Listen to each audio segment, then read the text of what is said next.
Welcome to the RVA Returners Podcast, your newest source for all things Final Fantasy TCG. Man, you know, Frank Reynolds is actually my hero. I think he's... Danny DeVito can play any role. Dude, I just like the way his hair just kept getting more and more frazzled. Like when he's stuck in the jungle gym. The kids are coming. Get me out of here. Get me out of here. Welcome to the RVA Returners Podcast. The podcast where it's called Pummel, not Raging Fist. I'm your host, Chris Adams, and with me, as always, they may not be Palom and Porum, but their cheeks are equally as squeezably soft. Adam and Andrew Lane. Guys, how you doing today? Good, Not man. too bad. Good. Excellent. Second episode. Opus V spoilers are in full effect. Yeah, we're almost there. And the ones we've had these last couple days, oh, boy howdy, we've had some good ones. We have had some good ones. Ones that I just immediately want to plug in existing decks I have now. That they're, Yeah. I think they're just such immediate impact cards. But so that's what we're gonna do. We're just gonna kind of go over them. I know a lot of these have been spoiled for a while. We've kind of I know other podcasts and other YouTube channels and content creators have gone over them. So a lot of the older ones we'll just kind of revisit briefly, but it's a lot of these newer ones that Got a lot of beef, yeah. Yeah, today, it's March 9th, and a couple got spoiled tonight, and I'm really, really excited about them because I think one of them in particular, I think is something that I want to see more of in the game, and hopefully they'll do that. So, guys, where do we want to start? That's the good question. Where do we want to So start? I have an order, so we'll just go in the order that I have listed. Yeah, that's fine. That works. So the first one is Caius. Mhm. It's a 4 CP, fire forward, 9k power. So above curve. Sure. He has Brave, so already looking pretty good so far. When Caius is put from the field into the break zone, discard one card from your hand. It's different. That's not too terribly hindering. It's different for Fire, though. Fire's not really known for their hand control. Yeah, and fire, Or being above curve, for that matter. yeah, Well, usually it's not your opponent that discards a card. Yeah, You you have to Oh, pick. you Yeah, do. you have to Oh, pick so it's a one. drawback. It's a drawback. So Yeah. he's above curve by 1,000 power, Mhm. and he has Brave, so he's not tapping to attack. And, That's good. so it's pretty good. It's only when he dies. Only when it's a break zone. Yeah. So, I mean, combos with this, I guess you could say, like, if you're running Fire Water, 5-drop unit, you play right? 5-drop unit, this guy doesn't have any drawback, It's true. because you're always just gonna, remove him from the game, so that you don't have to discard that card. Yeah. I think he's okay. There's not much here to talk. I think he's a good, He's solid pretty basic, board. right? The issue Yeah. with him is there's a lot of really good 4-drop Fire cards that already exist. Fire's a pretty crowded 4-drop Yeah. space right now. And what category is he? He's 13. Yeah, he's category 13, which fine. Yeah, that doesn't really help him Yeah, or hurt him. So we won't spend too much time. Yeah. on him. He's He's pretty solid. pretty he's basic. Solid. And he is a rare. So. Yeah. So next card, which I'm excited about actually a lot. I want to build around this guy.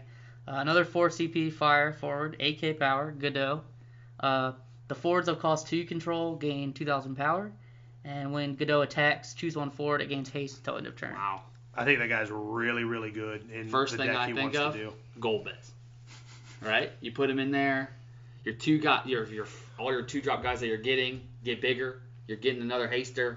I mean, Well- I think he fits in that deck. Well, and the deck does run 4-drops and stuff, at least some of the strong. So, So it'd right, be so right now the potentially. hasters that Golbez tends to run, because he has to pull different colors. Mm-hmm. So you got Tifa, Mhm. you got Onion Knight. Onion Knight, Light Onion Knight, you got 2-drop Ninja. Mm-hmm. I think They that's usually grab it. the Zidane, right? Yeah, but he's unblockable. He doesn't have haste. So, Oh, okay, you're right. if you have this guy out, all 4 of them have haste. You could even go, instead of going with the hasty package, if you have this guy, you can go full standard units. Mhm. That's going to make Pugilist real big, and he yeah. has haste. Yeah. The thing is that Godot already has to be out of turn, Yeah. because he has to attack to give him haste. Mhm. Slows you down a little, right? Does make him bigger. Mhm. So it is a little... I don't know. I mean, I think it does fit into Golbez fine. Mhm. I mean, Saban's already in there. Yeah. This might replace Saban in that deck, maybe? I don't know. I think it's a great card, but I think in that deck, replacing Saban, who, let's be honest, I think Saban is probably the best 4-drop fire forward in an aggressive deck. Oh, I mean, yeah, he's the best aggressive card in the game. That's what I'm saying. So, but I could see the argument because Godot is definitely a build around card for sure. He is a backbone of an archetype. I wasn't even thinking Golbez, to be honest, when I'm thinking of the deck that I want to put him in. I'm thinking more just like kind of like a vomity, like fire, maybe like fire wind or fire ice, like but loading around fire ice with like Shelks or something and Zargabat. But again, I want to play with it. I don't really. It's hard to know like what's gonna be good right now. So yeah, we'll move on past him. So here's another big boy who got revealed the other day. Oh, this is one of the cards I'm super excited So it's about. Vermilion Bird Lassie Zoyu. And this guy was spoiled only a couple days ago. Yeah, just a few days ago. So when he attacks, he gains first strike till end of turn. When a forward damaged by him is put from the field into the break zone on the same turn, activate him. And then when you activate him, he gets another additional attack. And then you could pay 1 fire and give him haste until end of turn. Which is insane. Jesus. Oh, by the way, yeah. So he costs 5 and he's a 9K, so he's on curve. Jesus Christ. And that's not an L at the bottom of a card. That's an H. Yeah, he's heroic. This guy's insane. This agree. is a card totally. I want to jam in a lot of my existing decks right now because I think this guy is nothing but value, especially like the Earth Fire deck we talked about on the last first episode. thing that came to mind. Oh, this guy immediately goes in there because there's nothing better than swing. This guy is going to swing for at least 2. At least, because you're not going to chump this guy. You're just not. You'd be dumb to chump him. That's what I'm saying. Chumping is useless. But when cards like fight Hecaton Chair exist, like that's what I'm saying. Yeah. Like you swing with this guy, it's going to most likely be uncontested. Then during that attack, you're going to Hecaton Chair somebody, and then you're going to swing again. yeah, and then I mean on top of that, like he has first strike too. That's what I'm saying. So So even if you It's Hecaton Chair and insane. he's taking damage, he's slamming the next guy with first strike. He's not dying. And then if they block him a second time, which they'd be stupid to do at They that just point. scoop if they block. Yeah, that's what I'm saying. Like if you block it, then he's gonna swing a third time. That guy has all the right moves. This dude is Kevin Bacon in Footloose. This guy's got everything. This is the fire card that they needed. They definitely needed it. I agree. He's definitely pretty gross, and I'm definitely gonna play with him a lot too. Oh my God. For sure, he's definitely going in that deck immediately. Yep. Fire Earth one. I think there's just too much going And for him then- in that deck. And then like so you look at this guy, you've already got the ice cream, you've already got the banana, you've already got the nuts. You've already got the sprinkles. But you just pay 1 fire and you give him haste. That's the cherry. That's the cherry boys. Oh, I agree. Yeah. That card's insane. He's nuts. Yeah, I think he's really. I think he might be the best card I think I've seen at this point. But I agree. We'll I talk agree. about it. So next card is in the same vein, another Type 0 card. So another 4-drop fire card, but this time a backup. Vermilion Bird Lassie K Luna. She has an EX burst, so when she comes into play, you can search your deck for a Type 0 summon, add it to your hand. And then she has an S ability with S 2 fire tap. Put 5 backups in the break zone. Break all forwards the opponent's control. I think that card's good. Obviously, I think if you're playing any kind of Type 0 build, I think it's at the very minimum a one of. Granted, to get the full value out of it, you will need multiple copies. I think in a Type 0 deck, being able to have that burst, I think it's solid because the Type 0 summons in a Type 0 deck are pretty solid. So here's my issue is that she's fire, and the Type 0 summons that you want to be getting are wind and lightning, and the Ifrit is like super underwhelming. Yeah, because it only does, 7K? I think it's 6. It's an EX burst, does 6K. If you have a Type 0 character, it does 8. Okay, which is so, fine. I mean, it's a weak Bahamut, but it has a burst. Right. But But you can still get Diablos right or Odin with it. So if you're playing a Type 0 deck, like a 3-color maybe, or maybe like fire gets enough to, I mean, you got this other, the last guy was Type 0, so maybe I think the argument is there. I mean, like him, King, and Light Ace. And maybe like Cater or somebody, like another fire. Or if you're, like I do in my 3-color cadet build, I have Cosmos in there. Yeah, so I mean, you Yeah, could, that helps I just feel stable. like 3-color is going to be hard to be like super competitive. But maybe I'll be proved wrong. Yeah. And then I think her special is pretty relevant. I mean, it's a board wipe for fire. Yeah. Which is huge. They don't have that. Yes, it does set you back because you're KOing all your backups. But it can, like, at the end of the game, it doesn't KO your stuff. It only KOs their stuff. So at the end of the game, it could be like a finisher, you know. Oh, for sure. You like set your board up. You maybe have like Sabin and a couple other things, and then you're just like, okay, wipe your board, and now I'm gonna swing through. Yeah. So I mean, yeah, I think it's just good. It has a place. I think It's good late. Yeah. Yeah. I mean, I think you're only doing that to win, right? Yeah. I don't think there's really any other scenario. And what's the rarity on that one? She is a heroic as well. Nice. Okay. Yeah. Not bad.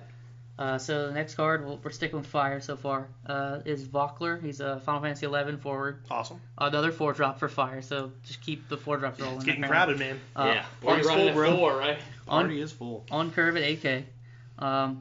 When Vokler or a Category 11 forward enters the field, choose one forward that can't block this turn. Mm-hmm. And then he has a special Vorpal Blade, just an S. Mm-hmm. Choose one blocking forward, break it. So Not bad. I think he's solid. It's fine. I want to see more. I don't know what other. Well, we know a few 11 cards that they're printing, and we know some existing 11 cards that have pretty good value. Mm-hmm. The thing is, they're like almost all dark, basically, except for Archangel. Mm-hmm. So I don't know if you want to run this guy in like some kind of like lightning fire build or something. Mm-hmm. But he does do things that fire likes. He makes things not be able to block, and he kills things that are trying to block.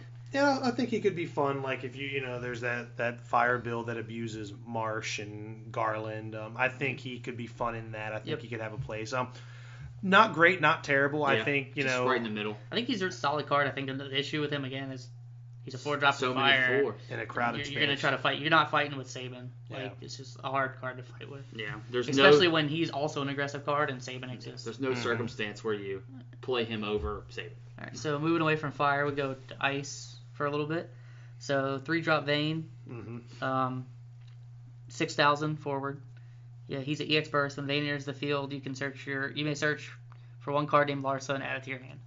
Tell you what, there better be a new Larsa in this set that does something really solid, because otherwise there's no reason to play this guy over other Vayne. Yeah, he's under curve. Yeah, other Vayne exists. He's under curve.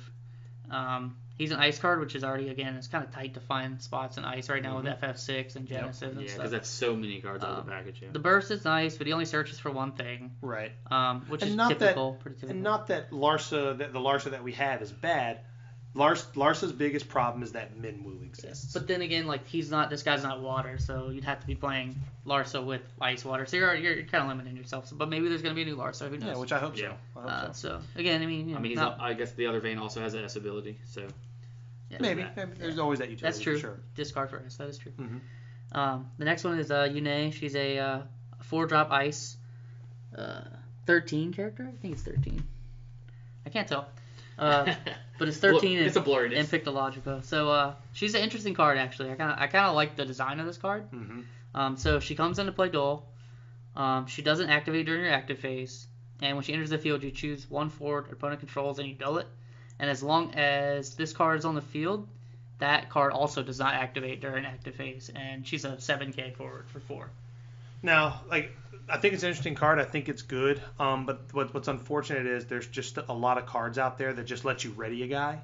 Yeah. Which is fine. It's cool. Now, granted, yes, it's like another Vayne where they have to. Yeah. If you swing with it, you're kind of back into that scenario where you have to have an effect. Makes them think twice about doing something like that. So my issue though is Vayne, same cost, 1K higher, so he's on curve. She's not.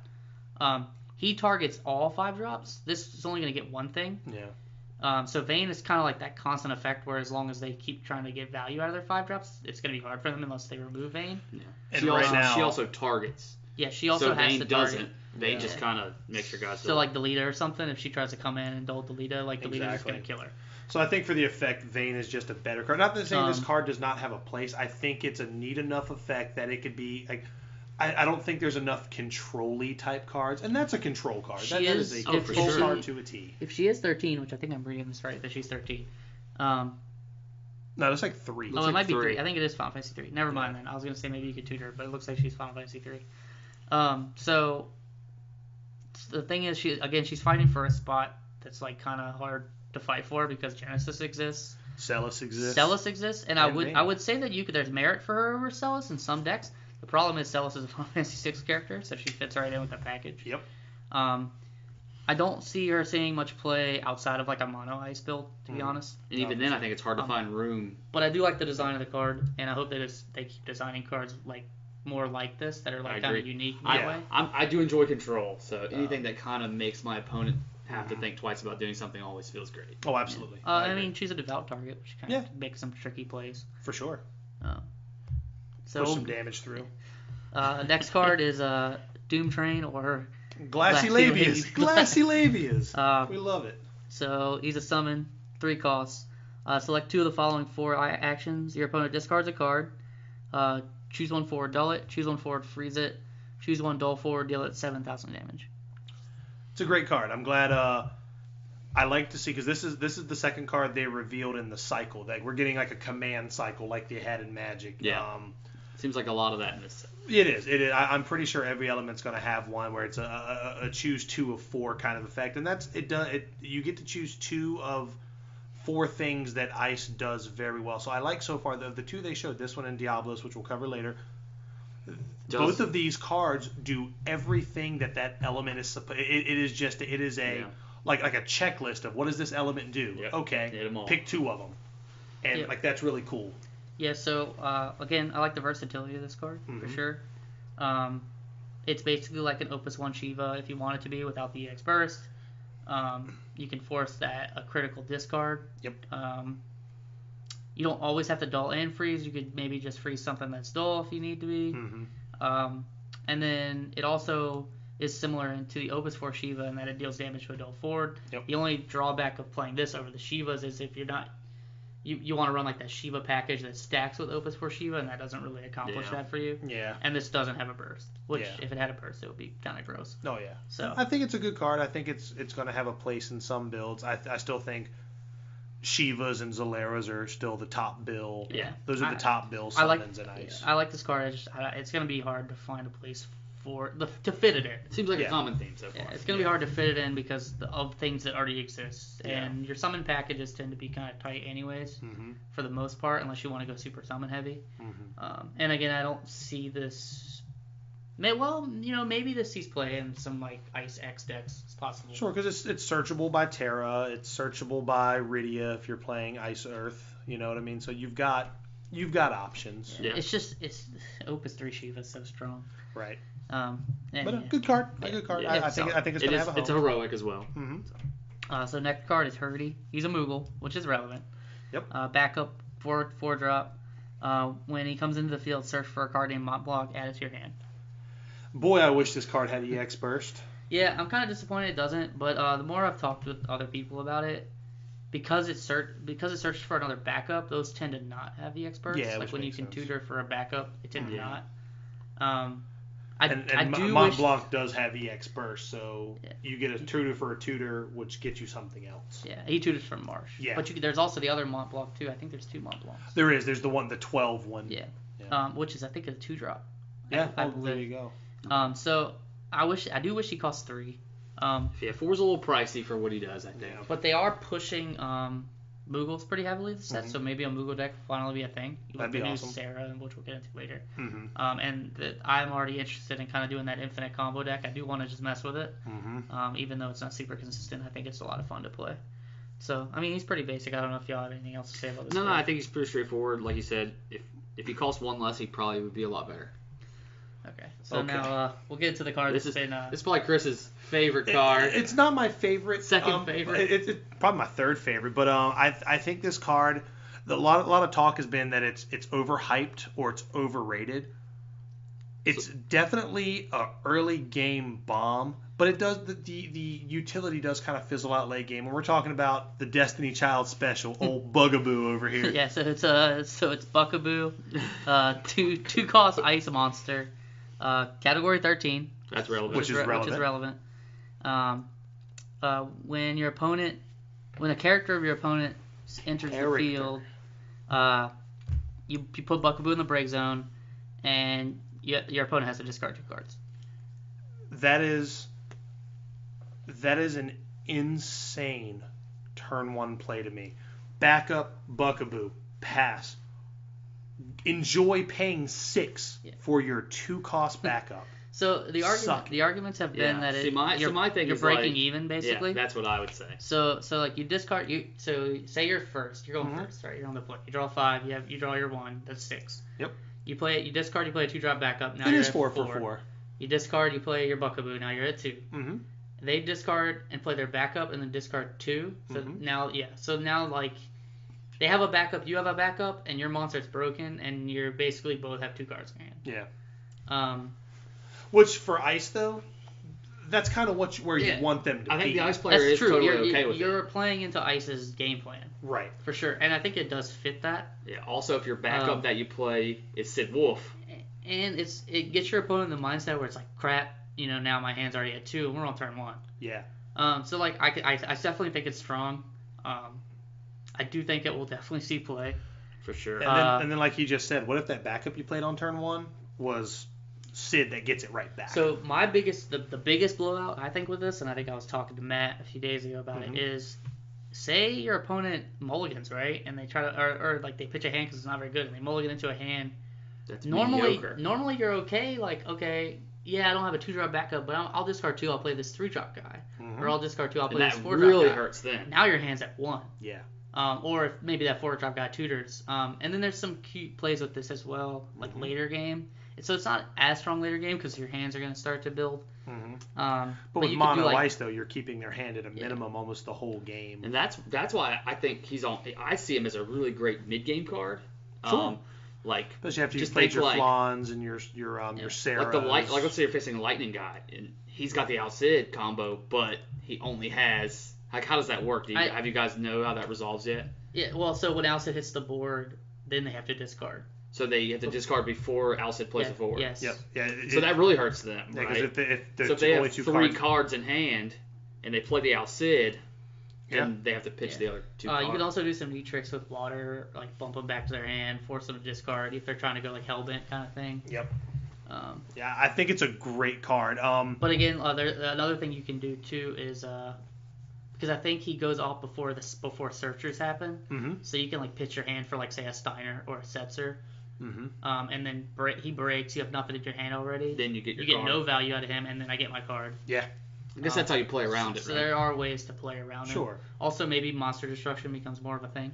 Yeah, I think people start putting in cards like Rama or Alexander. Also.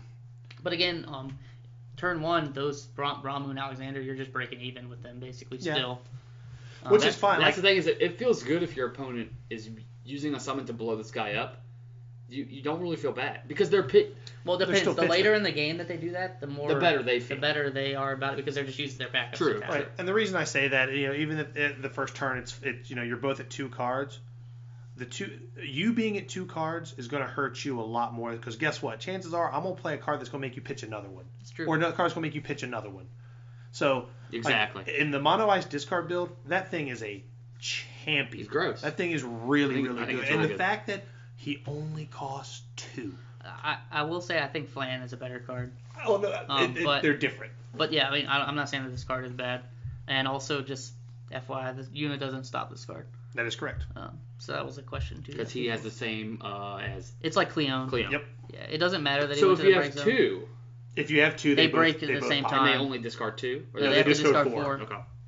Okay, so moving away from ice for a little bit, we have Adele, 3-drop win forward 5K, so under curve. I feel like that was a missed opportunity for an Adele pun, but you know what? We're just gonna move past it. We're gonna be the bigger people. We'll get there. So she's 5K. She has haste, and for 1 wind, you can make it where she cannot be blocked this turn. That card's so solid. Really good. So solid. Amazing, right? That's all you can say. Haster. So essentially, she costs 4 for turn 1 unblockable. Like, you know what I'm saying? Like, you pitch 2, you can't, you know what I'm saying? Like, you pay the extra 1. And I also think she's gets in great when you're talking about that Fire Wind Vomity deck. Yes, she costs 3, but she's a haster that can't be blocked. She fits the criteria for that style of build. Yeah, so I don't want to spend too much time on her, but I actually like her in like an Ice Wind build with like Zargabath and stuff, and Shulk, and I can see Shulk can't pull her out, but Zargabath can, and I can see like doing some things with that. But I think she's solid. The fact that you can just make her unblockable every turn, even though she's understated, so she may be like she'll get blown up by things, Sure. So move on to another win card, new 3-drop Chocobo. And on curve. 7K on curve. If Chocobo forms a party, Chocobo doesn't receive any damage. Pretty good. I think that's fine. I think that it's a the nice theme, addition. Fits the theme of what the Chocobos are already doing for sure. Well, it's a little bit different than the theme actually. Most of the time they're protecting the other person they're with, and this time it's protecting itself. And it's great. Like I feel like if you're doing a Chocobo deck, slap 2 of those in there. Just they're party attacking with those guys every turn. That's true. You just boom. That's a free damage. Yeah, I mean with all the Chocobo synergy, there's just a lot you can do. Yeah. So not much to say about that guy. So another interesting card. Saucy. Love So this card. wind card. It's 3 costs, wind forward, 3k. So very understated. Sure. Chocobo Knight. He's a standard unit, That so helps. that's relevant. Also, the last Chocobo was a standard unit as well. When Chocobo Knight enters the field, you can search for one job Chocobo or one card named Chocobo, add it to your hand. So Azana, basically. Yep. But he has an additional ability where you can tap him, play one job Chocobo or card named Chocobo, cost 4 or less from your hand, and put it onto the field. So basically, he's playing Chocobos for free. Yeah. Well, not for free. You're tapping him. So basically, if you think about it, for 1 mana, if you would consider him a backup, he's playing Chocobo. It's solid. I think there's a lot of combo. I think it's really good. A lot of combo potential with that guy. I think he can do a lot. I can't wait to see what people do with him and break him off. So I will say that he does not say forward. So the reason that it's 4 or less is because if he could bring Fat Chocobo in, he would be busted. Disgusting. But I'm interested to see maybe they print a Chocobo backup in the future or something, and he can play a backup for free, which would be really interesting. Yeah. He's got a lot of stuff going forward. I don't think he's super great right now. But he's got a lot of potential. Yeah, he's also really weak to pingy stuff. Sure. Yeah, with only 3k. Yeah, 3k is pretty small, and you're not really gonna play him in a standard unit deck, really. Mm-hmm. You're No, probably gonna you're only favor playing other him things. like a straight some Chocobo. Yeah, he's definitely theme thing. on theme. But I do like the idea of the card. Mhm. I don't think he's very strong right now, but maybe he's stronger in the future. Yeah, solid stuff. So next card is the Win Legendary Summon. Ooh. So 5 cost Diabolos. So good. Again, another select 2 or 4. Mm-hmm. So the 4 options we got are choose a forward 5 or more, break it. Mm-hmm. Choose one forward 4 or less until end of turn its power becomes 1,000. Activate all forwards you control, or activate all backups you control. Yeah, so sticking with the theme of these command cards, this one once again, just like Doom Train, everything that Wind wants to do, It does. now you get to pick 2 of them. Yeah. I think he almost. I mean, in the deck I've been playing lately, it's ready all your backups, playing for free, and choose one of the others. Yeah, Like, pretty much. That just seems so good to be able to do that. I mean, it's what the deck already does. Like Chris said, it fits the theme of Wind very well. Mm-hmm. I really like this card a lot. And actually. I feel like it covers a lot of holes. Like the being able to kill a 9,000 or a 5-drop? 5 drop. 5 drop. Killing a 5-drop, I think, is something that other than unless you're playing like Chaos or because or you have a fat board with the old Diablos. I think that's a gap that it covers, and the fact that you can essentially play it for free, like that's a big deal to me. Yeah. Do I think it's a 3 of? Probably not. Maybe a 1 and 2. Yeah. But I think the card has a lot of utility, and I think these command cards have a place in every element. So every far, element represents. So it's 2 for 2. We haven't seen the other ones yet, and I don't think they've Phoenix even is one, right? No. Phoenix is not the. She's not the. That's not the command cycle card. Okay. It doesn't let you do 2. It does 2 very distinct things. Okay. Right. Yeah. So again, it's pretty much always the option to have it free if you have 5 backups. I think that's the biggest thing. Yep. Again, yeah, it does everything that Win wants to do pretty much in one card. Mm-hmm. There's no burst, which is like the one thing I guess that you can say it doesn't have over the other cards that it would maybe replace. Mm-hmm. So I think that this definitely is going to see play over almost every version of Alexander. Mm-hmm. The only drawback is all the Alexanders. The problem is they're too narrow. Yeah. However, the Monster Destruction one I think will still have its place for sure. Especially now that we've seen old Bugaboo. But the other ones, the ones that like kill 5-drop or 9k power, I feel I think those are going to get cut. I feel like this just sees play over that because sometimes those just aren't relevant, and when this isn't relevant, it still has other things it can do. Yeah, because this thing still kills Setzer. Alexander does not. Yeah, and then it's kind of a Barbarisha, but it has a limit. It can only target 4 or less. Yeah. So it's not as good, and it doesn't come with the body. But again, you're doing something else on top of it. Yeah, because you can still do that Cactar. And it's another way to activate your forwards and win. So. Yep. So next card, which I think this card is super gross, is a win forward 3-drop Yestola, 7k on curve. Yestola doesn't receive damage from summons and abilities, which is already amazing. And then put Yestola in the break zone, choose one summon or auto ability, cancel its effect. Insane. Yep. So now Wind is now the only now that's the second time Wind can cancel an auto ability because they have 7. They have Snakebite and they've got this. And this isn't an S. Yeah, this is just a thing. You pay the cost, you drop her in the break zone, and so now you go really wide, and you can do it against Earth and not feel bad. Yeah. They can't Shantoto. You just gotta be careful because like Emperor stops her. It is an action ability that she's doing, so she does get shut down by Emperor. Mm-hmm. And there are ways to stop her. You can still break her with Odin. Odin still breaks her. And it just breaks her. But I think she's just a great card. Yeah. She does a lot for what she costs, and she's on curve. And she's on curve. You're probably not going to be swinging too much unless you just know that she's not getting broken, because you want to save her for that effect. Yeah. And then, she's really good against, like, fire and stuff that wants to do damage to her. She just, when Sabin wipes the board, she just laughs at it. Yeah. Yep. It's great. I think she's a great card. I think, and she's a legendary. The two legendaries, which are this one and Diablos, both super solid cards. I think Wind's looking really good right now. Wind is looking great. So next win card is 4-drop forward, 7K, a little understated, Luso. So he's a Final Fantasy Tactics Advance 2 card. Yep, that's one of the featured categories in this set. Yep. When he enters the field, reveal the top 5 cards of your deck. Add one Final Fantasy Tactics Advance 2 card among them and add it to your hand. Mm-hmm. And then return all the other cards to the bottom of your deck in any order. Mm-hmm. Then his second ability is pay 1 win. Luso gains first strike until end of turn.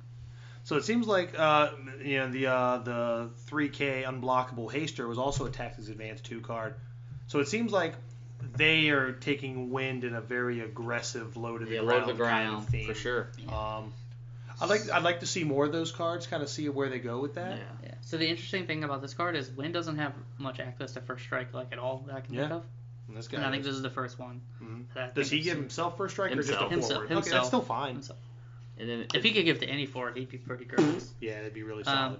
So I mean, he's understated, but he does get you a card most of the time. But the thing is, we don't know how many Tactics Advance 2 cards we're gonna get. We don't know how good they are. I think that's the linchpin for sure. Is how many of those? It kind of sucks. Playable. Yeah, like he doesn't really combo with the Tactics Advance 1 guys. He only gets 2 guys. So yeah, I don't know how much play he's gonna see, but I don't think he's terrible. Mm-hmm. So that seems to be a theme with a lot of cards. Yeah. So next, going away from wind and going into earth, we have Ignis. I'm excited about this card too. 3-drop, 7K, so on curve. Final Fantasy 3, he's a Warrior of Light Job, which is relevant in this set. Mm-hmm. Job Warrior of Light forwards and earth forwards other than Ignis you control gain 1,000 power, so he's an Anthem. Mm-hmm. Dull a total of 3 active earth forwards or earth backups. Choose one forward, it gains plus 2,000 power till end of turn. Yeah. I think he's real good. I think he's solid, especially with a lot of your earth guys having Brave. Like I want to build Mono Earth. I have all the pieces, but I don't want to build it yet until I can get my hands on this guy and put him in there, because I think he's at least a 2 of in the deck, because he's another Anthem. He can do some really tricky things. A lot of your earth guys are going to have Brave. Like, you need to push a piece of damage through, or there's a lot of neat things with him, and the fact that he's on curve. Yeah, and he anthems to everyone else. Yeah, exactly. I think he's a good card. I think he's a great card. And for only 3. And this is also going back to the one before. We've seen it. This is another cycle. It looks like as well, and we'll get to the when we get to the other versions of these later. There's another card that's just like Ignis for water, and then there's another card that lets you look at the top 5, and we'll get to that later. I think there's some thematic things in this set going on, which I think the game actually needs more of, but we'll get to that later. Yep. So next one's 5 costs, earth forward, 9K on curve, Cecil, and he's a burst. Which I like. Yeah. So when EX burst, when Cecil enters the field, choose one dull forward opponent controls. If it costs less than or equal to the amount of damage that you have received as a player, break it. And then he has an S, dark, just an S. You just discard. Choose one forward. Cecil deals you 1 point of damage, almost kind of like Fasolia, I guess. And if the cost of the forward is equal to or less than the damage that you have received, break it. I like him. I actually want to put him in my Earth Ice build. I think that's where he belongs, because you're dulling forwards down. Yeah. It gives you, granted, yes, it's much more of a late game powerhouse than it is an early game powerhouse, but he's on curve, so he's a good body. And the fact that, if you're playing with ice, and you have more control of when you can use his ability. Yeah. Well, I mean, also he's the EX burst, right? So when you take a damage, that's putting you up 1 more, and then he's still getting that ability. Essentially, like if you hit the nuts where you use an S, I mean, because don't forget there are several versions. There's another Earth version of Cecil who is also good. Like I also think if you're playing like some sort of like Earth Wind Fusoya combo control, which is a deck that does exist in some shape or form, having this Cecil with the other Cecil creates a lot of really neat interactions. I think it's a little janky, but I think that card has a place in a lot of decks. I think you could build some stuff around him. Yes. I don't know how good it's gonna be, like him and Cabran and some stuff like that, where your dudes are just huge and doing stuff. I think the crazy thing could be like if you S, and then your damage you're doing to yourself is a Cecil. That is true. So you can your bursts still go off for this, like Vesolia does. It's not like Cactuar. Yep. So it's like you're doing it twice. And, essentially. If you hit it. Yeah. Or if you do that and you rip a Gipple off the top, it's like, let's go to town. So I wanted to play some kind of Vesolia where it's like Earth, Water, and like a Ethereal Summoner where you're putting summons on the top of your deck. Yeah, and you're just using absolutely. That seems pretty spicy. But yeah, I mean, again, it's kind of requires some setup, and I don't know how great it's going to be. Right. So the next one is a 3-cost Earth backup Momodi. She's a 14 character, which is relevant in this set. For 0 mana, choose one forward you control. It gains Brave until end of turn. You can only use this ability during your main phase and only once per turn. So I think this now becomes a mandatory backup in Earth builds. And I agree. We were talking about there's an Onion Knight combo with this card. Yeah, so the combo that we were talking about, and I think I saw some other people talk about it too, but I was thinking about it when they first showed it, is you can play an Onion Knight that has Haste, the light one. Okay. You give it Brave. You go to attack step. You attack with it. It doesn't tap. And then you use Onion Knight's ability for 1 colorless and tap, and you replace it with another hasty Onion Knight, and you can attack with 2 Onion Knights a turn. Now, if you have a Monk and this card, you can then give the second Onion Knight Brave, and then do it again. And then do it again. Yeah. So you could replay the same Onion Knight that you returned your hand the first time, and play Onion Knight. You play the first Onion Knight twice and the other Onion Knight once. As long as you have 2, you can swap them. And if there's somehow a way to give the third one Brave, you could play 4. Because you could just loop the 2 Onion Knights on each other. Yeah. So, or if you had a way to ready them or something like that. But again, I don't know how good that's going to be. It's just a cool combo that you can do. Yeah, I think it's a great backup. I think in Earth it's going to be a mainstay. I think it's anything with Earth, it's pretty solid. Yeah. So next is a 4-cost Lightning forward, Thancred, another 14 character. If you control a job's sign of the 7th Dawn other than Thancred, Thancred gains 1,000 power. If Thancred receives damage while dull, the damage is instead reduced by 2,000. And he's 8k, so he's on Carib, and he is a sign of the 7th Dawn, which is a team that they're building around. Yeah, and I've noticed that. I don't know if that's going to be like the 5-color jank in this deck or in this set or something, because like it seems like they've got all the. I think it's 3. So the starter deck is Lightning and Wind? Earth, I think. Oh, Lightning Earth? Lightning Earth, yeah. Ooh. And Yastola is in Wind. But I think she's like the only one that's in Wind. Oh, but she doesn't need any of that other stuff to be good. She's good on her own. Yeah, she doesn't need the team. So again, I think if Signs of the 7th Dawn happen to be good, he'll be fine. He basically has the Light Warrior of Light's ability, but only for himself, so he's not bad. Again, it just depends on how good Scions are. So the next card is 5-cost Water forward, Vossler. So Yay! 12 character. Finally. If you control a card named Ash, the cost for playing Vossler is reduced by 2, so it makes him a 3-drop. If Vossler receives damage, reduce the damage by 1,000 instead. So again, like a mini Warrior of Light effect. If the card named Ash you control receives damage, reduce it by 2,000. So he gives the Warrior of Light 2 Ashes. So as long as they're out together, it's a pretty good deal. And he's an 8k, so he's understated for his cost, but a lot of times you're probably playing him for 3 anyways. Right, and for 3 for an 8k. So absolutely love this card because obviously behind 6, I've said it many times, behind 6, 12 is my favorite Final Fantasy. And let's be honest, up until now, 12's not that great. It's not that, other than like Ash and Al Cid, the 12 guys really aren't that great or that playable. Yeah. But Vossler now gives you, he's water, which is great with Ash. And yeah, 9 times out of 10, you're not dropping this guy till there's an Ash on the board. And the fact that he gives her a minus 2k reduction, because chances are if something's targeting Ash, she's already gaining 3k. She's and she's only losing, the fact that it's essentially a 5k bonus. You're keeping the 2 that you would have lost, and you're gaining 3 from the whatever effect targeter that caused her to take that damage. So it's pretty insane. Yeah, it also makes you want to block more with Ash too, because the damage will be reduced by 2k. So I think he's a great card, and he's only a common or a rare or something like that. He's a rare. I think that's great. I think he's a great card for what he does, and I think it looks like with this set, from what I've seen, and we'll talk more as we go through it, there's going to be a playable 12 build here, and I'm already kind of foaming at the mouth and already putting something together because I'm ready. I don't think you need to play 12 for it to be good. I think as long as Ash is relevant in your deck, just you can anything play with him. Ash. Oh yeah. I don't know if the thing is like water builds can be kind of tight and kind of people just kind of throw Ash in there because she's good at certain matchups and she helps you against those matchups. So I don't know if they're gonna have room for Ash and Vossler, but it's definitely something that you'll have to think about when you're building your deck. So the next one is another water forward, 2-drop, 4K, so understated. It's Arcanist. It's also a 14 character. It's a standard unit. So it has 2 abilities. One is tap, choose 1 water forward, gains plus 1,000 power to end a turn. And the other one is 2 water, 1 colorless, tap, choose 1 forward, it loses 3,000 power until end of turn. It's fine. Yeah. I think in the right deck, because that's what it's a standard unit. I think maybe you'd see that in like standard unit builds maybe, but like water has a lot of really good, useful 2-mana backups. Yeah, I think. Well, you mean she's a forward. Oh, she's a forward. I thought she was a backup. Oh, Yeah. well, okay. Well, then never mind then.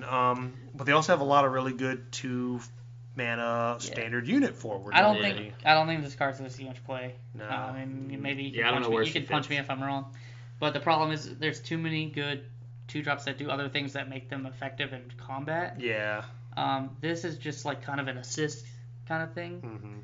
It would be better off being a backup as opposed to Take a the forward. 4,000 power off the card and make it a backup. I initially thought it was a backup because of its abilities. Oh, if it was a backup, this card would probably be great. That's really what I'm saying. But it's not. So it. But it isn't. It's a card that's in a crowded space. Yeah, I think it's gonna be hard to find the spot for this in any deck. Agreed. But again, it's not terrible, and it does have things that it does. Yeah. So I mean, it's not like just some blank card. The next card's another water forward, 4-cost water. Is this a legendary? 5K. Yeah, I believe she's a legendary. Porum. So, EX burst. When Porum enters the field, look at the top.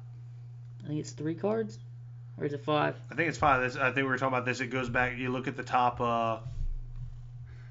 Looks like 5. It's blurry. I think it's 5 cards in your deck. Add 1 card among them to your hand. Return the other cards to the bottom of your deck, and then she has another ability, 1 colorless tap. Choose 1 action ability, cancel its effect. Card seems good. It's a good thing she is understated for its cost because I think the burst is amazing. Being able to just look at cards and pick one. That's a good effect, and any kind of brainstorm plus effect is in any card game is insane. The more because the classic the axiom stays true. The more cards you see, the more options you have, and chances are you're going to win. Yeah. And then the other ability, canceling auto abilities, action abilities, still also really good. Still not bad. So it doesn't catch specials. So anything with an S, it can't cancel. You can stop Amon. Yep, you can stop Amon. You can stop drag anything with punctuation. Really, you can stop. It's like a one-time. Any monster. Yeah. Yeah, you can stop monster activations. It's really, it has a lot of use. I think the card will see play. I think it does. It has a lot of utility. The question is, the water builds are already really crowded. That's the thing. Like the current, and this is where like a lot of these, we've kind of talked about and touched on it before, where a lot of these cards have a lot of really good abilities, but these deck archetypes are so established. Yeah. Who's gonna draw first blood and try to shake things up and say, you know what, maybe Cecil isn't as good as we thought. Let's jam this guy instead. just for lack of a better example. Yeah. Could that be the thing that really puts it over the top? I think this card fits in the water earth monster build for sure. sure. Oh, I think you could add, like I had the 2 tech slots for Ash. I think this replaces her. Sure. Just being able to look at 5 and grab an earth card, be able to grab a Shantoto. Yeah. That's helpful. Is awesome, and being able to shut down certain abilities can be really good in a pinch. Oh, absolutely. And you don't really care that she's understated. Yeah, because chances are at that point she's not blocking. Yeah. She's going to do what she needs to do. So next card is another water forward, 3-drop, 7K, so on curve. Another Warrior of Light. This is Refia. Job Warrior of Light forwards and water forwards other than Refia you control gain 1,000 power, so very similar to Ingus's effect. Yep. Dull total of 5 active water forwards or backups. choose one forward, opponent controls, return it to their hand. This card's insane. I think maybe not so much in the monster build, but I think in the big blue builds, this card has already found a home. And if you're going with mono water, that card's solid. I think that's definitely where it sees play for sure. And dulling the 5, is it forwards or backups? Or it's a combination. Oh my god, that's insane. Because that just it's a Leviathan. It's a 5-cost Leviathan whenever you need it, and sometimes that could be relevant. Like you need to get like, say they're going in for the kill with Saban, you just boop, you tap your dudes, pop that guy back to his hand. You know what I mean? Like there's a lot of utility there, and it's also another anthem. Does water really need another anthem? Probably not, but that's what I'm saying. Like the card's great. It's still there, yeah. She can also double herself to her ability. That's what I'm saying. Does Emperor stop her second ability? Yes. Yeah. Because it's like Steiner. Yeah. He stops Steiner as well. So good card, has a home. So our first dark or light card is Wool, or WL. I'm not sure. I've never played this game. So he's also a Warrior of Light. He's a 4-drop forward, 7K. So understated light forward, which is kind of weird. Mm-hmm. When Wool enters the field, reveal the top 5 cards of your deck. Add 1 job Warrior of Light from among your hand, and return the other. Put it in your hand. Return the other cards to the bottom of your deck in any order. When he is put from the field to the break zone, choose 1 job Warrior of Light, cost 3 or less, can break zone, and put it onto the field. Conveniently, the Ignis and the that's not it's what Ignis is? Ingus, yeah, Ignis is from 15.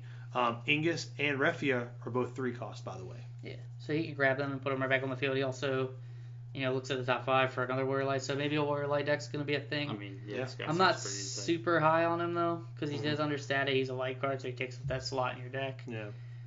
So if Warrior of Light decks are good, then he's definitely good. Yeah. If they're bad, he won't see much play. Yeah, the way I see it is like if Warrior of Light's a thing, like you said, he's really good. He's kind of understated because if you think about it, he has like a death rattle, right? Yeah. Like you're getting a guy when he dies. Yeah. Which is really solid. But I will say this: beautiful art. That card's gonna be a damn pretty foil. Yeah, I'm trying to think of other Warrior of Lights that are 3 or less, because all the other like Warrior of Light cards, like isn't the fire one a 2-drop? He is a 2. Yeah, so you got that guy. But now you're digging into 3-color territory at this point. Yeah. So I think at that point, you're getting real loose. Yeah, but I'm sure we're going to see more. We just haven't seen them all yet. Mm-hmm. So the next one is our first dark forward. So it's a 6-cost Eldernarsh. I think that's how you pronounce it. Sure. He's an 11 character. If he leaves the field, you return him to your hand instead. Which is also good. Is pretty bonkers. It's like Hildebrand, but better. Mm-hmm. And then the S ability is what everybody's been going crazy about. So, Paradise, it's just an S, just a discard. Mm-hmm. Take 1 more turn after this turn, or after this one, and at the end of that turn, you lose the game. Bonkers. Well, here's the thing. I think that ability is bonkers. But then, like, when you come down the hype, it's like, right now, until I see more, I don't think that card will see a lot of play yet. And I say that because unless they start making it where you can play a dark deck or a light deck, like if there's a way you could play, I mean, yes, you have Chaos, which means you can have a lot of dark stuff out. We'll get to another card later that really makes dark cards great and helps that concept. But I think the fact that you have to dedicate 3 slots to this with a color like dark is pretty much dominated by 1 card and maybe a second one. It's either Emperor or maybe Shadow Lord, but 99% of the time you're playing a dark card, you're playing Emperor. You would have to spend 3 deck spots with this guy, and you better be ready that when you use that S ability, you gotta win. You have to win. You better have the kill on the board. So, I think this card is good. I think this will be one of the first cards people try to build around. Oh, for sure. Just because of its effect is so strong. Oh yeah. But I think you hit it on the head. Like, you have to put 3 of these in your deck. It's a dark card. You can't discard it for mana. Mm-hmm. The plus thing is once this thing is on the field, you can't really kill it. Yeah. And it's a 10K. It's a big body, which is not not bad. small. Yeah, by any means. So I mean, I do think it's a really good card. Mm-hmm. I do think it will see play. People will try to build around it. I don't know if it's going to be like as good as people hope it's going to be, and I think the fact that it is a dark card is what keeps it balanced. Oh man, if it had an element that was not light or dark, gross. It would be busted. But you can tutor for this. Yes, you can. Hell of a segue. Yeah. So the next one is another dark forward, a 5-drop, Calm Lanat, another 11 character, 9K, so on curve. When he enters the field, you search your deck for one dark card. You put it in your hand. It's a dark card, so that means you can search for summons like Zodiark or any other dark forward like Emperor. Or Shadow Lord, or the one we just talked about. Yep. So Kamlana cannot be chosen by summons or abilities of its that share its element, which is relevant because of its last ability. So at the beginning of your main phase 1, select an element. Kamlana becomes that element, and this effect does not end at the end of your turn. So basically, at the beginning of your main phase, you're going to pick an element. And I just realized actually how this is worded, so it's actually a little bit different than we thought. So basically, it's going to become hexproof to that. Now, his ability will go on the stack, right? But you don't pick the element until it resolves. So your opponent can respond, but you can pick a different element at the end. I don't know how relevant that's going to be. But it's not choose, it's select. Okay. So, but again, like you could pick your opponent's color so that you can't be targeted. You could pick a color that you're playing so that you get your buffs. It also does prevent you from targeting with your own stuff, though. Like you couldn't Belias him or something if he was red. Fire, but he does. He's pretty good, I think. Yeah. He's on curve. He's a 9K for 5. Lets you search Emperor out of your deck, and pretty much after the first turn he's on the board, he's no longer a dark card. Yeah, so you can play the Emperor for the very next turn. Which is good. Again, he does take up a spot in your deck, at least 1, maybe 2, and you still can't discard him to stuff, which is relevant as well. So I mean, until there's a way that light and dark cards will always be very limited in this game unless there's something that changes about the way they are. I do think maybe instead of running a lot of decks would run 2 Emperor, maybe now you run one of this guy 1 Emperor. Yeah, for sure, because you're essentially having 2 Emperors. And the second card doesn't feel as dead. Yeah. And then this guy can become whatever color you're playing or whatever color he does give you a lot more utility for sure. So I guess now we're getting into some of the starter cards. So 4 costs, another 4-drop fire forward. Hey, surprise. 7K, so understated. He's already out. He's a 13 character. It's Null. If you control a card named Sarah, Null gains plus 2,000 power, so it becomes a 9. This is where it gets kind of interesting. 2 fire, 2 colorless. Put Null into the field. You can only use this ability during your main phase and only if Null's in the break zone. Interesting. So he's kind of like a Rekindling Phoenix, or not Rekindling Phoenix, the one that lets you... I forget what there's a magic card that you just put it from the graveyard back onto the field. Yeah. So you're essentially paying for him again. Yeah, which is cool. Which isn't bad. Yeah. So or it might be 3 colorless. I don't remember. I think it's 2. My question would be, It might be 3 colorless. It might be 5. You have to pay for that first, right? And then you activate his ability? So can you pitch a Knoll and then play it? Yes, because you're paying the cost first. So you pitch a Knoll and another guy. That's 4 CP. Does Emperor stop this? Yes. Does Emperor stop stuff in your KO pile? This is an ability from a card in your KO pile. Very interesting. Well, does he? No, does he specifically Doesn't he say characters you control? Doesn't he say characters your opponent controls? Yeah, you don't control. You don't control him. Yeah. That's what I'm saying. Does this get around Emperor? I don't know. I think it might. That might be a question for John. And we might have to take that to the top. But that seems really good. You pitch a Knoll, you pitch another guy, you play the Knoll. You're playing him for 2 at that point, if that's the case. It could be interesting. So the next one is another starter card, 5-drop Sarah. She's the EX burst. She's under curve for 7K, but she actually kind of works herself out. She's a 13 card. So EX burst is when she enters the field, you can search for 1 job Moogle and put it into your hand. And when she attacks, activate all the Moogles you control, all job Moogles you control, and she also has another ability where you can discard a job Moogle from your hand to choose a forward and dull it. Nice. So I think if Moogles are good, and there are a ton of them, I think this card is pretty gross. I think, in that infinite deck, she kind of fits in and does what they want to do, and she can tutors out. She tutors them all at 6. That she does. She can do that. I'm a big fan of that. So I think this card has the potential to be good, but again, it really depends on how good the Moogles are. Yeah, she's fine. I don't have much to say on her. Yeah, she's got all the things. So going back to 12 again.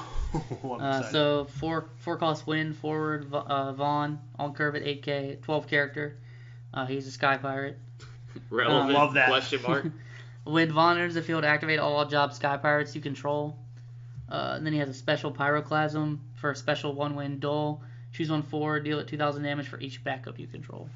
So look, I think all the pieces are going to be in place in this set for Wind Water 12 with a Sky Pirate focus. I think this is probably the best version of Vaughn that they've made. He's on curve. Chances are you're playing Balthier. You're playing Redis. You're playing Bartz, and now at this point he's a Sky Pirate. You swing out with them. You drop this guy on 2. You guys are up for defense. Now, granted, yes, Wind already kind of does that, but it's an extra, just kind of an extra mode. I'm gonna go ahead and say it. I think Sky Pirates is going to be a very playable archetype in this set. I could see that for sure. Windwater. It's going to be Windwater 12, Sky Pirates. Mark my words. Okay, so the next card, which is also the pre-release card that you're gonna get at your kits, is 2 costs Lightning. Mm-hmm. In Lightning Element. She's a 5K, so she's on curve. She has Haste. Mm-hmm. And then at the end of the turn, Lightning returns to its owner's hand. I think she's great. I think she's really good. Yeah, so I think, again, you could play her, you swing with her, she doesn't die, she comes back to your hand, and then later in the game she's fodder for the other lightning special abilities. Or just on the first couple turns, she could be 2 to 3 points of unanswered damage for a deck that needs to set up. Yeah. It forces them to play differently. I think she probably fits pretty well in Golbez as well. For sure. She replaces Ninja in Golbez. More than likely. It depends on how standard unit heavy you're going. Mm-hmm. Next one is another starter card. It's 4 cost Midphilia, EX Burst. She's a backup for Earth. She's a 14 character. Mm-hmm. She's also a Scion. Mm-hmm. EX Burst, when Midphilia enters the field, you can search your deck for 1 job Scion of the 7th Dawn forward, add it to your hand. For 1 Earth and tap, put Minfilia in the break zone. Choose 1 forward, opponent controls, break it. You can only use this ability if you control 5 or more job signs of 7th Dawn. So, I think, though, you really have to have 6, right? Because you're breaking her. Mm-hmm. And she doesn't count herself at that point because she's in the break zone. The way the ability's worded. So you'd really have to have 6. So you need the full Scion package at that point, which... Here's the thing, like if these Scions are going to be spread across multiple colors, there better be like an alternate win condition here where it's like, play all of them, win the game. Something like that, yes. Isn't there is a card that they print? No, isn't there a card they printed in this set that we've spoiled with an alternate win condition, or am I just? Yeah, S. If you don't win, lose. Fair, touche. But I think if they're going to make decks like that, which I think are really cool. There needs to be an alternate win con. Like, hey, you control these Scions, you win at the end of the turn, you win the game. Right now they feel so spread out. Yeah. That card, like you said, there has to be something else. Yeah, I think they're just missing some things. But they're fine. Like it's really hard to tell until we see more. Everything. Yeah. So and then another Scion is 4-drop Alice. She's Lightning Element. Mm-hmm. If you control a card named Alphino, which hasn't been shown yet. So basically, they're twins in the game. Okay. The cost of playing Alice is reduced by 1, so it makes her a 3. She's a backup. Okay. And all signs of the 7th Dawn job forward you control have Haste, which is pretty solid. So if she's a 3-drop backup with Alphino in play, and giving all your stuff Haste, that's pretty good. Yeah. So we'll see. I don't know much about the Scion, so I don't really have much to say on them. I don't think they're great. There's a few they haven't shown yet, but maybe that's what we'll need to have. They seem spread out, though, is the issue. It's just Justola that's spread out. Mm-hmm. So the next one is our first Fire Legendary. It's Palom. He costs 5 CP. Mm-hmm. He's a 4K, so very understated. Big time. When Palom enters the field, if you control a card named Porum, draw a card. Mm-hmm. When Palom enters the field, choose 1 forward, deal 7,000 damage. And then for 1 colorless, dull and active forward you control, choose a forward, deal it 1,000 damage. It's fine. It's a legendary, isn't it? He's a legendary. What category? 4. Man. I just think the stats really hold him back because he costs 5. You really have to get that rip to get the value out of him, I think, so you have to be playing him in a twin deck. And also the big problem is they've already revealed a 5-drop fire guy that's much that better. is exponentially better than this guy. This only goes in a twin deck, I think. Exactly. That's really it. because I think VV dumpsters this card kind of. Oh, I agree. At only 4K, yeah, they've just got a lot of issues. Yeah. So the next card is a 2-drop win backup Mion. Choose a 14 character. When Mion enters the field, choose a character other than Mion you control. You may return it to your hand. If you do so, draw a card. Okay. I think this card's really good. Yeah, absolutely. Absolutely. I think the card's great. Cheap win backup. You can recycle your Zidanes. Yep. You can recycle a lot of things and win. Recycle Moogles, draw more cards. Anything that has an ETB, basically. And so any kind of like win splashy stuff, too. Does she have a cost restriction on what you can cycle? Nope. It's whatever. So doesn't matter. You could bring a Barks back. You got to pay for it again, though. So. Yeah. Yeah, so really solid stuff. Yeah. Next card is a 7-drop Earth forward. It's Heretic Knight Garland. 7 CP, 8,000 power, so pretty understated. He's a knight, which is irrelevant. He has Brave, and when Heretic Knight Garland enters the field, choose a backup of cost 4 or more your opponent controls, break it. Yeah, that's fine. I think that's it can get around. It kills Maria. It kills. Those are really. That's really about it. So I mean, I think he's fine. I think he's another one that's kind of in a crowded space. 7 just seems really expensive for that. Yeah, because if I'm playing a 7 drop Earth guy, I'm playing Gabranth. Yeah, and also he gets cheaper. Yeah. Yeah, like I feel like I would just rather play Hecaton Chair. Yeah, that's what I was gonna say. You play the 3-drop Hecaton Chair. He is a knight, so maybe that becomes relevant. I don't know. We'll do her last. So next card is Ilua. She's a Final Fantasy Tactics 2 Advanced 2 character. She's a 3 CP, 6K with Haste. So undercurve, but immediately. She has Haste. But we all know what immediately comes to mind when we see that cost. Yeah, Alcid. Yep. Each turn, the first time she's targeted by opponent summons her ability, cancel the effect, which is gross. That's really dumb. For a special, so just a special, activate all forwards you control. They gain haste until end of turn. Until the end of turn, all forwards your opponent control loses 2,000 power. This card's insane. Yeah. She is insane. I mean, even if she wasn't an Alcid target. Now here's the thing. She's a Tactics Advanced too, right? Yep. There goes back to that haste theme again. I'm really thinking you're going to be looking at some kind of wind lightning, especially now that we've seen her. You're playing Alcid. You're playing her. You're playing a wind lightning super hasty Tactics Advanced too. I think there's an archetype there. It seems once we see more, I think, because then also you still got those great. You've got Red Mage for lightning that already gives you haste. There's so many other 3-drop lightning forwards. I think she's really gross though, so I think she'll see play. It's just hard to pick between all of them. Yeah, like is she better than Onion Knight? Hildebrand. Well, Hildebrand's already in that deck because you got Nashu and you're already giving him haste. Like you were playing just hasty. It's a just fast low deck. and fast. Yeah. Yep. So the last fire legendary is Phoenix, which is a 7-cost fire summon. Choose a forward to cost 3 or less in your break zone, and up to 1 forward your opponent controls. Play the first on the field dull, so you play your forward dull, and deal the second 8,000 damage. I feel like it's too expensive. It's too expensive for what it does. Granted, and here's the thing. Now, granted, you could kill something big or maybe kill 2 birds with 1 stone. You pull Vivi out of the yard, then you kill something else. So you can kill 2 birds with 1 stone, but at 7, I might as well just pay 2 more in Bahamut.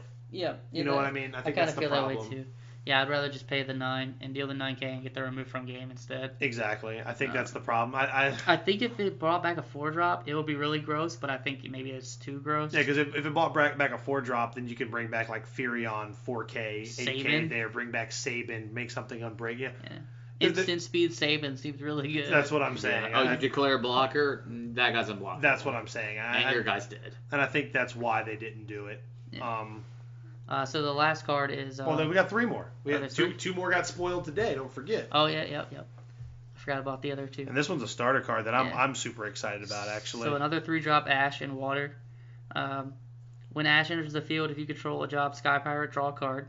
So it's pretty good as long as you have one. And she's on curve at 7K. And she can tap to choose 1 Sky Pirate and activate it. So again, it's why I keep saying. Now, granted, yes, the argument is she better than the other Ash? No. But I'm gonna tell you this. Now she gives you more opportunities for other Ashes S ability. True. So I think that's where this one's relevant. I have no problem playing this early, getting a rip off of it, chump blocking with her. Now I play the real Ash. You know what I mean? And now, you know what I mean? And then she's a starter card, so in the starter deck you'll get 3 of her, and this one still combos with Vossler. You're still getting the Sky Pirate value that I think that the starter deck is going to be centered around. And she costs 2. She costs 3. She's an on curve. She's an on curve. So there's something to that. You get her out earlier than the other one, and then that's what I'm saying. You get the cheaper Vossler. Exactly. And then you jump, and then you do the same scenario you were just talking about. Right, and then also, too, the fact that she can activate Sky Pirates, what's better than having multiple activations with Balthier? I think she mainly, like, if you're playing a Sky Pirate deck, she probably wants to ready Redis. Yeah, oh my god, yeah, ready. You can ready him, because he does have to attack every turn, so then you can have a big body on the block. Or, like, you can ping something for 2k with Balthier, tap her, ready him. That's true, too. Yep. So, I think those are going to be your 2 big targets. Yeah. But it'll be interesting. Yeah, so I think she has a place. I don't think she's bad. I think she does get overshadowed by other Ash. Yep, for sure. But I'm telling you, I'm really looking forward to building this is going to be my funsy deck. This is going to be my Sky Pirate fun deck. And then so the next card is 2 more cards left. Next card is Andore. It's Andor. Don't believe Andor's lies. So he's a 12 character backup, 2 cost water backup. Tap, choose 1 12 forward you control. It gains plus 1,000 power on a turn. So, and as weird as it sounds, this was the card I was the most excited about getting spoiled, other than Birdman, because that guy's fucking insane. And I say that because I feel like, as a fan of the series, and this is why I like the 6 engine so much, not because it's a good engine, but because it's cohesive. You feel like, oh, cool, I love Final Fantasy VI. I get to play all of these characters in the same deck. Yeah.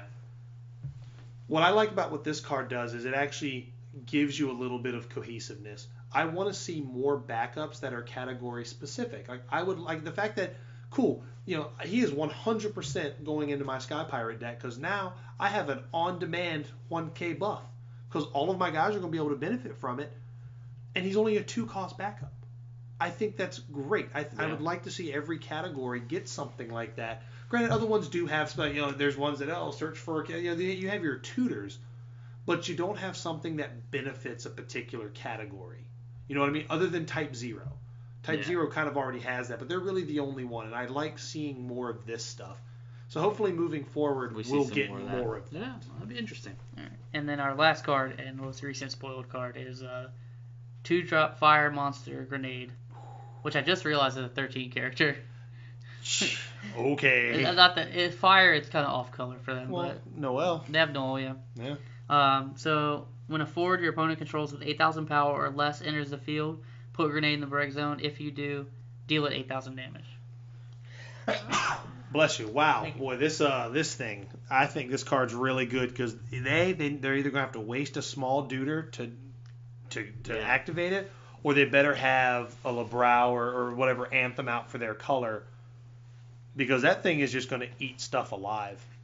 Like, I think it's a really good play. I think the thing holding it back is where do you put it in fire. But I think of all the elements we talked about, I know I said this earlier, that a lot of the decks have established archetypes. Fire's really the only one that really doesn't, because truth be told, in certain areas of the world, Minwu's just made that element unplayable. Yeah, I think that it's a splash element. I think that's the element that's most lacking, and with the cards they've shown already, I think they realized that. Yeah, oh, for sure. Yeah, I think my issue is in the splash decks. I don't really know where you find room for this. Well, in the splash, like you say, you're playing Fire Ice. I think it just becomes a great piece of removal. Yeah, but like, do you play it over, say, like a summon, like Bahamut or something like that? That does something very similar, but costs 2 more, but you get to pick your target.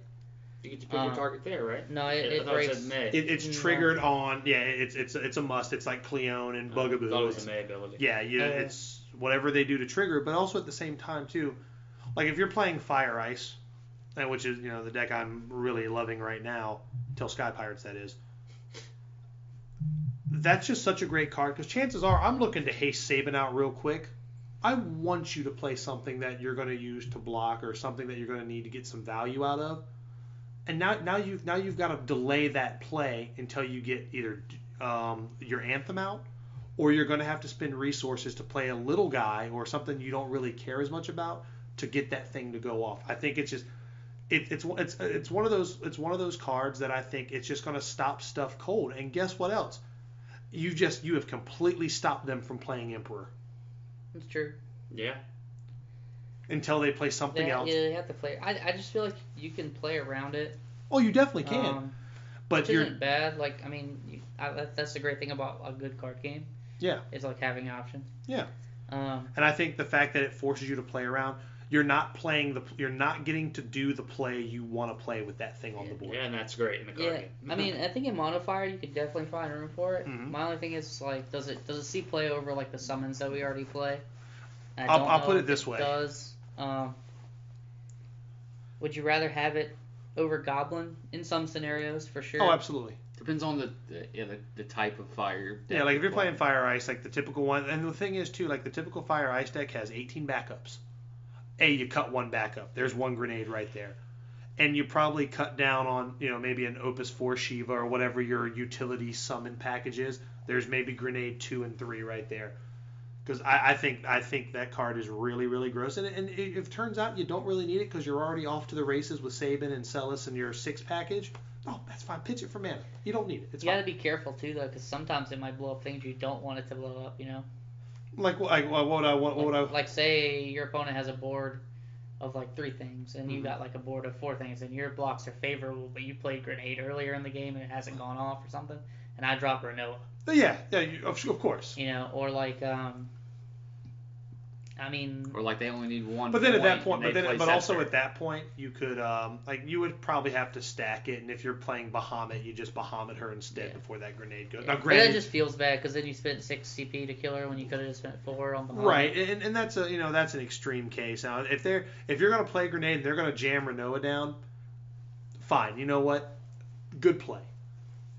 But I just think that at that point you're already so far ahead that I guess my only thing is like it's possible that it can lose you the game too in some scenarios. But chances are too with that mindset, if I'm already that far ahead that I'm playing a grenade late game, I'm probably not playing that grenade. I'm probably just gonna keep turning my cards sideways and looking at the ceiling. Yeah. So, but I agree. The fact that it is an auto, like it triggers, can be a bad thing. But also, this thing gets around Ranger. This card gets around Pain. It gets around the new Y'shtola. It doesn't matter. Like, it doesn't target. They come into play. It triggers. Boom. It better be bigger than an 8K. If not, it's dead. So I don't think it gets around the Y'shtola. Well, it sure does. It does it because she can cancel it. But she doesn't take damage. It's not that she can't be targeted. She doesn't take damage from summons or abilities. Yeah, that's true. So it doesn't get around. That's right. Y'shtola does not die. So it does get around the untargetable guys. Yes. Yeah, that is very true. Also, if they play Cecil and then anything else. If they play Cecil at that point, Grenade is just mana for you. Yeah, you pitch that. But then also in that same note of thinking, if we're playing Devil's Advocate and going with the negatives, at that point you wish you still had a Goblin, or you still wish you had that other Belias or Shiva or whatever. So it really depends. I feel like it's a meta call. I think it's a good card. I think it has a home in fire builds or X-Fire builds. Yeah. It's up there. It's up there with old Bugaboo. They're good cards. They're cards you have to play around. They can be pretty oppressive early game because they can just stop your opponent's tempo. And we all know this game is very momentum and tempo heavy. Yep. Yeah, I mean the game swings hard. Oh, absolutely. You can be up by a lot and it doesn't matter at all. Now, and before we wrap up, what do you guys want to see for Opus 5? I think I've made it blatantly clear what I want to see. I want Sky Pirates to be playable. I'm actually stocking up on my Redises and my Pinellos and my all my good wind water cards now, because it'll be a budgety build. Well, best believe I'm going to have Marias and Yunas in there. Like, I'm not stupid either. Like, I want it to be. It's going to be budgety, but I want it to be playable for sure. What about you? So we're going to start with you, Drew. What do you want to say? I think I'm definitely sticking with wind. The 2 legendaries they've shown off are really gross. I think the new Diablos fits in my deck perfectly. Mm-hmm. Y'shtola also fits in my deck perfectly right now, so I think I'm definitely going to stick with that. Mm-hmm. As you guys know, I really love Final Fantasy IV. I'm probably going to try to build some kind of jank based around that Cecil. Yeah. I love We'll that. see how it goes. I mean, Earth is good now. We'll see. Those are the cards I'm really looking forward to. I don't know if I'm really excited about anything particular to like a certain game. Mm-hmm. The fire cards interest me the most so far. Ooh, Birdman, what happened to that boy? And Godot. Godot excites me a lot too. Just like I want to see what they do with 14 because I mean I played that game pretty heavily. Mm-hmm. So the Scion stuff, I hope it's kind of good, but I'm not sure if it's gonna be. I want to see what cards other games that aren't like main games get. So like maybe a new 7 card or God forbid a new 6 card. Yeah, let's not hope for that. Jesus. Like I hope they don't print one right now because I feel like it might be a bad spot to print another 6 card unless it's like some off-colored 6 card. Maybe like a new I don't know. I have to think about it. Off-color 6 doesn't exist because you splash ice. And you get Sid, Setzer, Block, Celis. Well, no, I'm just saying et cetera, et cetera. yeah, I'm just saying like maybe it's like a different color, like maybe like a lightning 6 card or something like that. Well, they've already got one. It's called Riding. That's true. Yeah, that's true. Other than that, yeah, I'm not really sure. I'm kind of curious to see how the meta evolves. Sure. What I personally think, we were talking about that. It's a good point. I don't think you see a big shift in the meta. I think this set is it feels very, and this is based on what we've seen. There could be some insane archetypes that come out of this, but just from what I've seen so far, it looks like you're going to be plugging a lot of new cards into existing decks. Like it doesn't seem like they've got like Opus 4 gave you the 6 engine, and that has just changed the game completely. So now I don't know if we're going to get another game-changing engine like that, or if we're going to get supplemental stuff that's going to make existing archetypes good. Yeah, so far it doesn't seem like you're going to get an engine kind of anywhere close to the 6 engine. Yeah, unless you're talking Warrior of Light or Scions, but I think that just seems a little like it's going to take a lot of deck construction, a lot of really neat things to make that work and put that together. So I don't know, but I think as far as like competitive play goes, you're going to see a lot of these cards. I think the most impactful card immediately is Birdman. I'm calling him Birdman moving forward. I think that card immediately sees play. I know, like I said, I'm going to Ohio, and that's going to be the first, the Ohio Crystal Cup, and that tournament's going to be the first big one that's going to have Opus 5 legal. Have a lot of jank. I am looking to jam 3 of that guy into whatever deck I'm playing. Then you play Earth Fire, I think. I might be sticking with Earth Ice. I think he most certainly fits in there, and I already know what I'm. If I were to take the deck as it is now, I already know what I'm taking out for him. So that's how much I think that card is going to have an impact. But you know what? I may call a wild card. I may call an audible. I may play Sky Pirates. I don't know. I just don't know. Yeah, so speaking of that, I guess while we wrap up, we'll talk about like some of the upcoming tournaments. Yes, registration went live today for the Crystal Cup in Boston. Yeah, and we signed up, so... I was 1 o'clock on the nose. So I was in there. Yeah, I was in there for SoundCloud. I'm really excited to go to that. I think it's a good period of time between release. I think the Petite Cup's a little soon, but I'm interested to see what comes out of it. And is it a Petite Cup or a Crystal Cup up there? It's a Petite Cup. The Ohio one is the one I was talking about. So is that a Petite Cup or a Crystal Cup? The Ohio is a Petite Cup. Okay, cool. So that's not a qualifier. That's just kind of like a... it's a thing. It's just a thing. Yeah. Yeah, and so the Opus 5 pre-release is coming up. We got a few in the area. I'm going to try to hit 2 of them. I can only do 1, unfortunately. I've got family obligations on Saturday, but I would have loved to do 2. Yeah, and then again, the Boston Crystal Cup we're both signed up for. We're definitely going to be heading to that. Hopefully we can qualify for... That's my goal. Top 4 is the goal. Yeah. And then after that, I think, at least planning so far, we got our Gen Con tickets. Gen Con badges acquired. I'm ready to go play in those as well. It's going to be a really good time. I'm definitely going to hit both of those. So I'm planning to hit 3 Crystal Cups, hopefully. Yeah, you just got top 4 ones. That's all we got to do. I think if I top 4 the one at Boston, don't really care how I do with the ones at Gen Con. I think I just go there and enjoy Gen Con and get hammered. Yeah, so I guess that wraps it up for episode 2. We do. Yeah, absolutely. This was a little bit longer than the first episode. We do thank you guys for listening. These will all be available on SoundCloud soon. Our third episode, we're actually going to do from Boston. We're going to do from the Crystal Cup event. So those of you that are there and you're listening to this, please stop by. We'd love to have you, come talk about the game, talk about where you're from, talk about your local community, because that's what one of the things I love the most about this game. It's real big on community building. So let's keep that going.